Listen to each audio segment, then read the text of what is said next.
I don't want to burn down the ivory tower.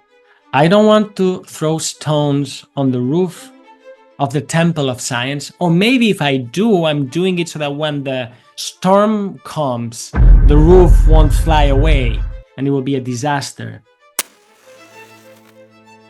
Complex means that science is a human activity, and as all human activities, it's driven by human values, human passions, human virtues, human vices. And because science is a political activity, it undergoes the selection mechanisms of who funds it, for what purposes, what do peers say, what's acceptable in discourse, what's scientifically correct speech.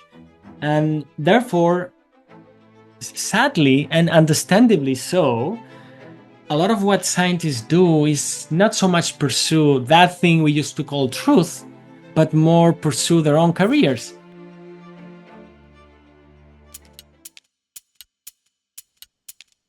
Well, I think it's enough to say that, sure, we're human beings and we seek prestige and funding, but we should not forget that our ultimate goal is to pursue truth and offer it to the public to the best of our abilities. I would like to add something interesting that I was able to see based on the feedback that I got from this piece I wrote about preaching dogma in the name of science. On the one hand, the Dawkins of the world, the deGrasse Tysons of the world, of course, couldn't care less about my views. Probably they won't read it. They didn't read it. So the first kind of response is just silence from the priests of science, because they're above. Some people publicly and privately wrote to me saying, "How dare you say this, Alex?" And then they would pick on something apparently irrelevant, like you're mentioning this person and this person is horrible, or, he or she is this and that, the kind of bipolar partisan name calling. And I was like, well, you may not like that particular aspect, but what do you think about the whole picture I'm presenting here?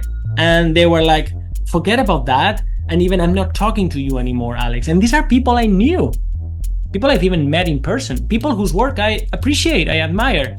So I learned something from this exercise and the feedback, which is that some heterodox thinkers, the moment you press a little bit, they behave in a more dogmatic way than some orthodox thinkers or some dogmatic people that you already knew were like that.